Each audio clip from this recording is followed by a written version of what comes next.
PTI कारकुनान की अमवात की बात करते हैं, जिस पर गिरफ्तारियों के मामले पर तजाद खुलकर सामने आ गया है। अडियाला जेल में बैरिस्टर गौहर, सलमान अकरम राजा की अलीमा खान से तकरार हो गई है। ये रिपोर्ट देखिए। डी चौक पर एहतजाज, मुबैना अमवात।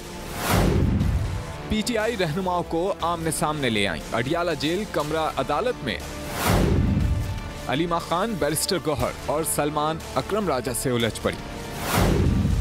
बानी पीटीआई की बहन ने पूछा, आपको मालूम है हमारे कितने लोग लापता हैं? बैरिस्टर गौहर ने कहा, टीमें इस पर काम कर रही हैं। इस पर बैरिस्टर सलमान अकरम राजा ने भी गौहर खान की तायीद की। कहा, यकीन करें इस मामले को पार्टी ऐसे ही नहीं जाने देगी।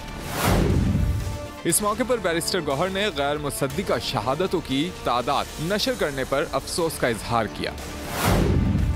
अलीमा खान ने फिर पूछा, आप किस किस शहीद और जख्मी के घर गए? गौहर खान ने कहा, सलमान अकरम राजा से पूछें, जो कारकुन कंटेनर से गिरा इसके घर गए थे। सलमान अकरम राजा ने अलीमा खान से कहा, जो कारकुनान अदालतों में पेश हो रहे हैं, खुदा के लिए उनको लापता ना कहें। सब्सक्राइब करें और बेल दबाएं ताकि कोई खबर रह न जाए।